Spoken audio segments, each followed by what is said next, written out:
नमस्कार दोस्तों, मेरा नाम है प्रवीण और आप देख रहे हैं पाविका फ्लुइड चैनल को एक बार फिर से। तो आज मैं लेकर आपके लिए बहुत ही important topic again from the statistical and numerical methods. तो आज का जो हमारा टॉपिक है अगेन फ्रॉम द प्रोबेबिलिटी का टॉपिक है। तो आज हम करने वाले काफी सारे प्रोबेबिलिटी के questions based on sample space. क्योंकि देखिए, अगर सैंपल स्पेस अगर आपको नहीं समझेगा तो आगे आप सैंपल स्पेस का मतलब यही होता है कि आपको कैसे टोटल नंबर ऑफ आउटकम्स निकालने होते हैं। यानी कि कोई भी अगर एक्सपेरिमेंट किया जाता है, ठीक है, बॉल उठाने का या फिर डाइस को फेंकने का या फिर कॉइन को उछालने का, तो उसमें पॉसिबल नंबर ऑफ आउटकम्स कितने होंगे, यानी कि कितने मतलब प्रिडिक्ट किए जा सकते हैं कि कितने क्या बोलते हैं आउटकम्स होंगे। आउटकम्स कहने का मतलब है कि क्या कैसा बोलेंगे कि कितने रिजल्ट हो सकते हैं, मैक्सिमम पॉसिबल रिजल्ट्स कितने हो सकते हैं, ठीक है, और फिर उसमें से कितने चुने जाएंगे। वैसे चुने जाने की बात हम नहीं करने वाले हैं, कितने मैक्सिमम पॉसिबल रिजल्ट हो सकते हैं, ये एक अच्छी डेफिनेशन होगी आई थिंक। तो आज हम सबसे पहले ये जान लेते हैं कि सैंपल स्पेस क्या होती है, ठीक है। बट आगे बढ़ने से पहले अगर आपने मेरा चैनल सब्सक्राइब नहीं किया तो प्लीज आपसे बहुत बड़ी रिक्वेस्ट कि आप मेरा चैनल सब्सक्राइब कीजिए, लाइक एंड शेयर करना मत भूलिएगा, ताकि मैं ऐसे ही एजुकेशनल वीडियोस आपके लिए हमेशा हर पल लेके आता रहूं। तो चलिए स्टार्ट करते हैं। और इसी वीडियो के डिस्क्रिप्शन बॉक्स में अगर आपने देखा होगा तो आपको एक लिंक मिलेगा जहां से आप इसी चैप्टर यानी कि फिलहाल जो हमारा चैप्टर है प्रोबेबिलिटी एंड प्रोबेबिलिटी डिस्ट्रीब्यूशंस के मतलब इसी टॉपिक पे आपको दूसरे भी क्या बोलते हैं वीडियोस मिल जाएंगे, तो आप देख सकते हैं। प्रोबेबिलिटी की बेसिक से बेसिक क्वेश्चंस, हार्ड से हार्ड क्वेश्चंस भी आपको मिल जाएंगे। तो सबसे पहले समझेंगे सैंपल स्पेस। सैंपल स्पेस का मतलब क्या होता है, देखिए पहले एक बार मैं रीड कर देता हूँ या पहले बता ही देता हूँ, ठीक है। मान लीजिए कि आपके पास एक डाई है, डाई को आपने रोल किया। अभी उस डाई पे क्या होता है, नंबर्स लिखे होते हैं ना, डॉट्स होते हैं, एक डॉट, दो डॉट, तीन डॉट, अलग अलग सरफेस पे। तो डाई की टोटल 6 सरफेस होती है और उसपे हर एक नंबर पे टोटल नंबर ऑफ डॉट्स होते हैं, यानी कि एक, फिर दो, फिर तीन, फिर चार, फिर पांच, छह। तो कोई भी एक्सपेरिमेंट, अब ये डाई फेंकना भी एक टाइप का एक्सपेरिमेंट ही है, ठीक है। तो जब भी आप एक एक्सपेरिमेंट करते हैं जिसमें डाई फेंकते हैं, मतलब डाई को रोल करते हैं, तो उसमें पॉसिबल नंबर ऑफ आउटकम्स क्या होंगे, या फिर एक आएगा या फिर दो आएगा। याद रखिएगा, हम सिर्फ एक ही डाई फेंक रहे हैं, तो या फिर एक आएगा, दो आएगा, तीन आएगा, चार आएगा, पांच आएगा, छह आएगा। तो ये क्या है, मैक्सिमम पॉसिबल रिजल्ट क्या आ सकता है इसमें, ठीक है। मतलब मैक्सिमम पॉसिबल रिजल्ट कहने का मतलब है कि रिजल्ट तो एक ही आएगा, या फिर दो या फिर तीन, क्योंकि हम एक ही बार डाई फेंक रहे हैं ना। मगर मैं ये बोल रहा था कि पॉसिबिलिटी क्या है। अब हमें ये नहीं मालूम है कि वन आएगा, टू आएगा, थ्री आएगा, फोर आएगा, फाइव आएगा या सिक्स आएगा। तो कुछ भी आ सकता है। तो वन भी आ सकता है, टू भी आ सकता है, थ्री भी आ सकता है, फोर भी आ सकता है, फाइव भी आ सकता है, सिक्स भी आ सकता है। तो टोटल नंबर ऑफ आउटकम्स कितने हो गए, यानी कि कितने रिजल्ट मिलेंगे हमें, छह रिजल्ट मिलेंगे। तो ये जो सेट होता है पूरे आउटकम्स का, यानी कि जो सेट होता है आपके रिजल्ट का, इसी को बोलते हैं sample space of the experiment या फिर सिंपली सैंपल स्पेस। तो आपको जब भी, देखिए, जब भी आपको प्रोबेबिलिटी करनी होगी तो सैंपल स्पेस तो आपको मालूम होने ही चाहिए, यानी कि टोटल रिजल्ट्स आपको मालूम होने चाहिए। तो बेस्ड ऑन दिस हम चलते हैं हमारे क्वेश्चन की तरफ। पहला क्वेश्चन जो है हमारा, this is the means probability questions of sample space. देखिए, ये बहुत आसान है, क्वेश्चन पढ़ते हैं। तो एक बार मैं पिछली डेफिनेशन जरूर रीड कर देता हूँ, मैंने हिंदी में बता दिया, but I haven't told you the means I haven't read the this one definition in English. Okay, the definition of sample space is consider the experiment of a rolling die, ठीक है। मैं जैसे कि मैंने ऑलरेडी बता दिया है, the set of outcomes, वो जो सेट लिखा हुआ है, देखिए टोटल जो क्या बोलते हैं, जो टोटल आउटकम्स का जो सेट होता है ना, वो होता है सैंपल स्पेस। तो मैंने सेट लिखा हुआ है, मान लीजिए वो सेट एस है, तो एस इक्वल टू ब्रैकेट लगा हुआ है, curly brackets 1, 2, 3, 4, 5, 6 is called sample space of the experiment। तो आपको समझ में आ गया होगा आई होप। चलिए क्वेश्चन नंबर वन की तरफ चलते हैं। विल प्रोसीड टुवर्ड्स क्वेश्चन और example number one. Two coins in bracket a 1 rupee coin। सबसे पहले मैं इसे इंग्लिश में पढ़ लेता हूं, then after that we'll understand in our language। okay, so two coins, 1 rupee coin and a 2 rupee coin are tossed once, find a sample space। दो coin है, एक 1 रुपए का कॉइन है और दूसरा 2 रुपए का कॉइन है, उसको उछाला जाता है बस एक बार। समझ गया, आपके पास पॉकेट में आपके पास 1 रुपया है और 2 रुपया है, दोनों को एक साथ उछाल दीजिए, बस, उससे ज्यादा नहीं उछालना है। तो find out the sample space, यानी कि कितने रिजल्ट हो सकते हैं वो ढूंढिए। तो हमने जो सैंपल स्पेस को यानी कि क्या बोलता है डिनोट किया है, that is capital letter S. दस इसी प्रकार से जो सैंपल स्पेस होगा एस। मान लीजिए जब आपने 1 रुपए का कॉइन और 2 रुपए का कॉइन उछाला, ठीक है, तो ये जो एच को छोड़ दीजिए। देखिए, मान लीजिए आपको मालूम है कि कोई भी अगर कॉइन होता है तो उसके दो ही आउटकम्स होते हैं, या फिर हेड आएगा या फिर टेल आएगा, ठीक है। तो ये जो लेफ्ट वाला पार्ट है, देखिए 1 जो मैंने यहाँ पे बेस पे लिखा हुआ है कैपिटल एच के, ये पहला कॉइन है, और ये 2 जो है ये दूसरा कॉइन है। वैसे ही मैंने हर जगह लिखे हैं। तो आप देख रहे हैं इसमें टोटल नंबर ऑफ आउटकम्स कितने हैं, कॉमा, फिर कॉमा है, फिर कॉमा है, फिर कॉमा है, तो टोटल नंबर ऑफ आउटकम्स 4 है। अब देखते हैं कि आया कैसे 4। ठीक है, तो मान लीजिए जब हमने 1 रुपए और 2 रुपए का कॉइन हमने उछाला तो दोनों में हेड आया। ठीक है, तो आप साफ साफ देख रहे हैं 1 रुपी कॉइन में भी हेड आया, 2 रुपी कॉइन में भी हेड आया। ओके, अब एक काम करते हैं, समझ आया? ठीक है, अब ये जरूरी नहीं है कि दोनों में हेड आएगा, क्या पता हेड टेल आ जाए, क्या पता टेल टेल आ जाए, क्या पता टेल हेड आ जाए। ओके, तो चलिए ये भी हो सकता है। या फिर सपोज पहले वाले को हेड ही रखिए, दूसरे को बदल दीजिए, दूसरे जो 2 रुपए का कॉइन है उसमें टेल आ गया होगा। समझ में आ गया? ओके, चलिए देखिए मैंने इसको देखते हुए ये बदला है। ठीक है, दोनों में हेड आया। ओके, याद रखिएगा जो बेस पे 1 2 लिखा है यानी कि ये 1 रुपए का कॉइन है और ये 2 रुपए का कॉइन है। मान लीजिए जब उछाला था आपने तो दोनों में हेड आ गया।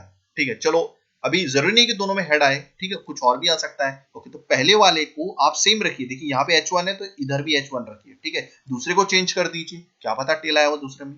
ठीक है, ओके, या फिर सपोज ये नहीं आया तो दोनों में टेल आ गया, 1 रुपी कॉइन में भी टेल आया, देखिए कैपिटल टी, 2 रुपी कॉइन में भी मींस टेल आया। ठीक है, अब देखिए नेक्स्ट आउटकम लाने के लिए ये जो क्या बोलते हैं, पहले वाले में टेल आया था ना, यहाँ पे आप देख रहे हैं, तो इसको भी टेल ही रखिए, दूसरे को बदल दीजिए, दूसरे में हेड आ गया। तो आई होप आपको चीजें समझ में आ गई होंगी, आप कमेंट बॉक्स में कमेंट कर सकते हैं। ठीक है, ओके, तो ये हो गए हमारे टोटल नंबर ऑफ आउटकम्स, कितने हो गए, 4 हो गए। ठीक है, तो ये है मैक्सिमम पॉसिबल आउटकम्स जिसको हम डिनोट करते हैं सैंपल स्पेस से। ठीक है, इस एक्सपेरिमेंट के चलते हैं एग्जांपल 2 की तरफ। अभी देखिए काफी आसान है, काफी बार इससे कॉम्पिटिटिव एग्जाम्स के क्वेश्चन आते हैं, क्योंकि अगर सैंपल स्पेस आपको नहीं निकालते आएगा, that means you are not able to find out any kind of probability, either आप 10th क्लास में, 11th क्लास में, 12th क्लास में। ठीक है, तो चलिए स्टार्ट करते हैं example 2। Find the sample space associated with the experiment of a rolling a pair of dice. Bracket में लिखा हुआ है one is blue and other is red. Okay, once also find the number of elements in the sample space. ठीक है, okay, बोल रहा है कि सैंपल स्पेस ढूंढिए, किसी के साथ एसोसिएट है, लगा हुआ है। ठीक है, किसी के साथ लगा हुआ है, कौन से किसके साथ लगा हुआ है, सैंपल स्पेस ढूंढिए जो लगा हुआ है या एसोसिएट है इस एक्सपेरिमेंट के साथ। वो एक्सपेरिमेंट क्या बोलता है, जिसमें rolling a pair of dice, यानी कि 2 डाइस ली जा रही है। ठीक है, 2 डाइस ली गई, आपको मालूम है ऑलरेडी, मैंने पहले क्वेश्चन में आपको बताया था, मतलब पिछले क्वेश्चन में जहां पे सैंपल स्पेस समझा था कि एक जो डाई होता है उसमें टोटल 6 मतलब सरफेसेस होते हैं, और हर एक सरफेस पे अलग अलग डॉट्स होते हैं, 1 से लेकर 6 तक। तो यहाँ पर 2 डाई बताई गई है, एक डाई ब्लू है, दूसरी डाई रेड है। ठीक है, ओके, और दोनों जो डाई हैं, यानी कि अब हम 2 हैं तो पेयर ही बोलेंगे, तो ये जो पेयर ऑफ डाई है उसे सिर्फ एक ही बार रोल किया गया है। तो अब पूछ रहा है कि फाइंड द नंबर, क्या number of elements of this sample space. हमें सैंपल स्पेस तो बोला ही गया है ढूंढने के लिए, मगर हमें ये भी बोला गया है कि सैंपल स्पेस में कितने एलिमेंट्स होंगे। तो मान लीजिए ये जो सैंपल स्पेस है वो कैपिटल एस है, और आप देख रहे हैं यहाँ पर आप गिन सकते हैं, फिलहाल मैंने ऑलरेडी आंसर दिया हुआ है, टोटल 36 है, मैंने लिखा नहीं हुआ है, अगर आप गिनेंगे, देखिए गिन लेता हूँ, 1 2 3 4 5 6 7 8 9 10 11 12। ठीक है, तो आप देख रहे हैं एक लाइन में, एक रो में 12 है।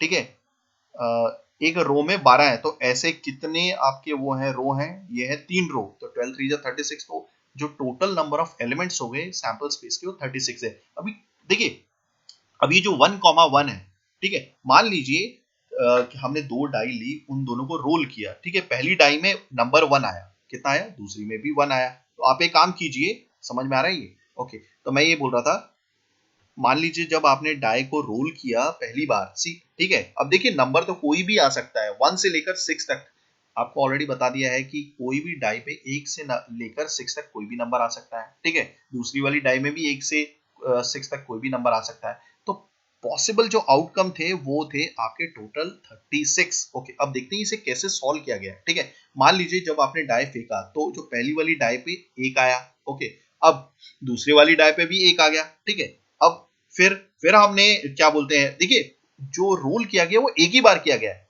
समझ गए।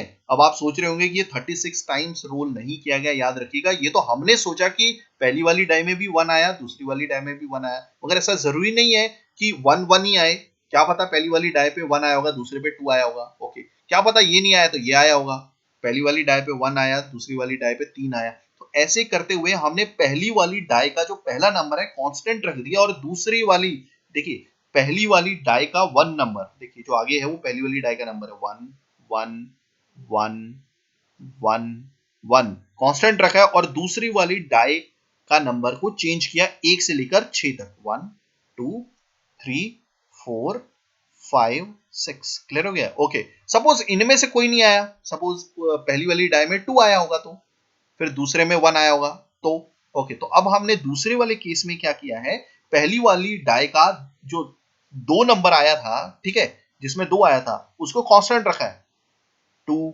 फिर इसमें भी देखिए 2 सामने रखा हुआ है, 2 सामने रखा है, 2 सामने रखा है, 2 सामने रखा है, और फिर जो दूसरे नंबर वाली डाई है उसमें हमने नंबर चेंज किया 1 या फिर 2 भी हो सकता है, या फिर 3 भी हो सकता है, या फिर 4 भी हो सकता है, या फिर 5 भी हो सकता है, या फिर 6 भी हो। वैसे ही हमने क्या किया, आई होप आपको चीजें समझ में आ गई होंगी।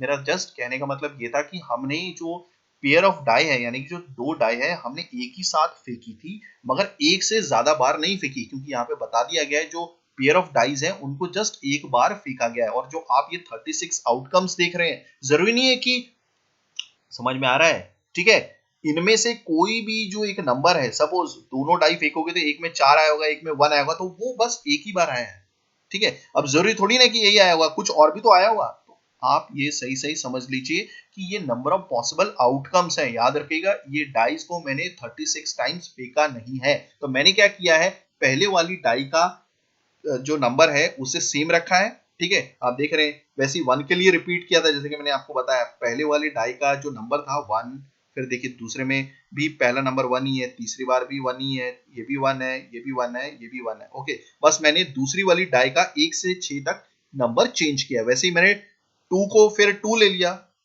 पहली वाली डाई में पूरा कांस्टेंट। ओके, सेकंड वाली डाई का नंबर चेंज करता रहा, 1, देखिए ये 1, फिर then 2, then 3, then 4, then 5, then 6। वैसे मैंने क्या किया, पहली वाली डाई का नंबर 3 रखा, कितनी बार रखा वो देखिए 6 बार रखा हुआ मैंने, 3 रखा, देखिए यहाँ भी 3 है, यहाँ भी 3 है, ये जो नंबर मैं बता रहा हूँ ये पहली वाली डाई का है, ये भी 3 है, ये भी 3 है, ये भी 3 है। ओके, मैं चेंज कौन सा कर रहा हूँ, दूसरी वाली डाई का नंबर 1 से लेके 6 तक, 1 2 3 4 5 6।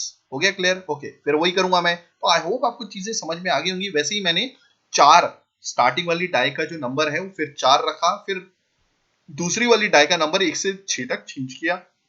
वैसे ही मैंने क्या बोलते हैं, पहली वाली डाई में 5 रखा पहला नंबर, ऐसा 6 बार किया, और पीछे वाली जो डाई थी उसको 1 से लेकर 6 तक मैं चेंज करता रहा। आई होप आपको चीजें समझ में आ गई होंगी। फिलहाल मैं एक बार वापस रिपीट कर देता हूँ। देखिए, मैं इस सीक्वेंस को बताता हूँ। मैंने ऑलरेडी तो काफी एक्सप्लेन कर दिया है। मान लीजिए, ठीक है, मैं ऑलरेडी बता चुका हूँ कि जो पेयर ऑफ डाइस थी, यानी कि जो 2 डाई थी वो एक ही बार फेंकी गई थी। ये टोटल नंबर ऑफ आउटकम्स है, टोटल नंबर ऑफ रिजल्ट कितने हैं, 36, जिसको सैंपल स्पेस यानी कि एस भी बोलते हैं। मान लीजिए पहली वाली डाई में 6 आया था, ठीक है, ठीक है। ओके, तो मैंने क्या किया, हाँ देखिए यहाँ पे ध्यान से, ठीक है, पहली वाली डाई में 6 आया था। ओके, तो दूसरी वाली डाई पे 1 आया, फिर पहली वाली डाई पर वापस 6 आया। ओके, दूसरी वाली डाई पे 2 आया, तीसरी वाली डाई पे वापस 6 आया, दूसरी वाली डाई पे 3 आया, पहली वाली डाई पे 6 आया, वापस दूसरी वाली सॉरी डाई पे 4 आया, पहली वाली डाई पे 6 आया, दूसरी वाली डाई पे 5 आया, पहली वाली डाई पे 6 आया और दूसरी वाली डाई पे 6 आया। तो मैंने क्या किया, पहली डाई पे, वैसे तो आपको मालूम है कि कोई भी डाई पे 1 से लेकर 6 तक के आउटकम्स होते हैं, यानी जिसपे नंबर आता है, ठीक है। तो मैंने पहली वाली डाई को 6 रखा, उसमें 6 ही माना, दूसरी वाली डाई का नंबर चेंज करता रहा 1 से 6 तक। वैसे ही मैंने एक, समझ में आ रहा है मैं क्या बोल रहा हूँ? मैं सिर्फ इतना शॉर्टकट में बताना चाहूंगा आपको कि पहली वाली डाई का जो नंबर है मैंने 6 बार 1 रखा था, फिर दूसरी वाली डाई का नंबर भी मैंने 1 से 6 तक रिपीट किया। आई होप आपको चीजें समझ में आ गई होंगी, नहीं तो ये कुछ थोड़ा सा जम्बलिंग ही लगेगा आपको, ठीक है। तो चलिए चलते हैं हमारे थर्ड क्वेश्चन की तरफ। ओके, अब क्वेश्चन नंबर 3 क्या बोलता है, अ कॉइन इज टॉस्ड, ठीक है, dot, if it shows head we draw a ball from bag consisting of 3 blue and 4 white balls, if it shows tail we throw a die. वो साफ साफ बोल रहा है कि कॉइन टॉस किया गया है। आपको मालूम है जब भी कॉइन टॉस किया जाता है तो या फिर हेड आएगा या फिर टेल आएगा। ओके, अगर वो हेड बताता है, if it shows head, then we draw a ball from a bag containing 3 blue and 4 white balls। अगर वो हेड बताता है तो हम एक बॉल निकालेंगे एक बैग से जिसमें 3 ब्लू और 4 व्हाइट बॉल होंगी। क्लियर हो गया? ओके। अगर अगर वो टेल बताता है तो हम डाई फेंक देंगे। अब आपको मालूम है कि एक कॉइन में या फिर हेड हो सकता है या फिर टेल हो सकता है। ठीक है? ओके। और दूसरी बात, अगर हम डाई फेंकते हैं मतलब देखिए अगर डाई की बात हो रही है तो 1 से लेकर 6 तक नंबर आएंगे। ठीक है? तो साफ साफ बता दिया। देखिए मान लीजिए कि अगर हाँ, तो अब क्या बोला गया, describe the sample space of this experiment. इस एक्सपेरिमेंट का सैंपल स्पेस बताइए, यानी कि टोटल नंबर ऑफ आउटकम्स क्या होंगे। ठीक है? ओके। तो ये क्या होगा, then the sample space of the experiment is, मान लीजिए अगर हेड आया था तो साफ साफ बोला हुआ है कि हेड आएगा तो हम एक बॉल निकालेंगे। ठीक है? Okay. We draw ball from a, हाँ, क्या बोल रहा है कि अगर हेड आ जाता है तो हम एक बैग से बॉल निकालेंगे और उस बॉल के अंदर भी 3 ब्लू और 4 व्हाइट होंगी। ठीक है? तो मान लीजिए हेड आया, क्या आया, हेड आया, तो हेड निकलने की वजह नहीं, मतलब हेड आया तो हम एक बॉल निकालेंगे। अब उस बॉल में भी 3 ब्लू और 4 व्हाइट होंगे। तो आप देख लीजिए हेड आया तो B1 किसको रिप्रेजेंट कर रहा है, पहली ब्लू बॉल को। फिर B2 किसको रिप्रेजेंट कर रहा है, दूसरी ब्लू बॉल को। B3 किसको रिप्रेजेंट कर रहा है, तीसरी ब्लू बॉल को। ओके, साथ में 4 व्हाइट बॉल भी तो है। HW1 यानी W1 रिप्रेजेंट कर रहा है आपके पहली व्हाइट बॉल को, W2 रिप्रेजेंट कर रहा है दूसरी व्हाइट बॉल को, W3 रिप्रेजेंट कर रहा है तीसरी व्हाइट बॉल को, और W4 रिप्रेजेंट कर रहा है आपकी चौथी क्या बोलते हैं, व्हाइट बॉल को। तो स्टार्टिंग में सबके साथ H लगा ही हुआ है। क्लियर हो गया? आई होप आपको चीज समझ में आ गई होगी। तो देखिए यहाँ पर कितना आउटकम्स हो गए, 1 2 3 4 5 6 7, 7 तो हो गए। ओके, दूसरी चीज, अगर हेड नहीं आया हो तो क्या आता, टेल आया गया होता। सपोज बोल रहा है कि अगर टेल आता है तो आपको डाई फेंकनी पड़ेगी। ओके, तो देखिए मान लीजिए टेल आ गया तो अब डाई फेंको, डाई में तो 1 से लेकर 6 तक कोई भी नंबर आ सकता है। क्लियर हो गया? तो मान लीजिए 1 आया तो कैपिटल टी रिप्रेजेंट करता है आपके टेल को, और 1 जो रिप्रेजेंट करता है डाई का एक नंबर। ओके, मान लीजिए 1 नहीं आया तो 2 आया होगा, तो फिर कैपिटल टी रिप्रेजेंट करता है टेल को, नंबर 2 आ गया होगा। फिर वैसे T3 T4 T5 T6, तो ये है हमारे टोटल नंबर ऑफ आउटकम्स। तो आई होप आपको चीजें समझ में आ गई होंगी। सैंपल स्पेस, हाँ, आप कमेंट कर सकते हैं वीडियो, मतलब क्या बोलते हैं, जो भी कमेंट बॉक्स है, अगर आप कोई भी वीडियो चाहते हैं तो मैं पूरी कोशिश करूंगा टाइमली वीडियोस लेके आने की। तो मेरी पूरी कोशिश थी आपको समझाने की। आई होप आपको चीजें समझ में आ गई होंगी। पेयर ऑफ डाइस का मेन क्वेश्चन है, काफी मेन क्वेश्चन है। तो थैंक्स फॉर वॉचिंग, धन्यवाद, thank you, stay tuned with me.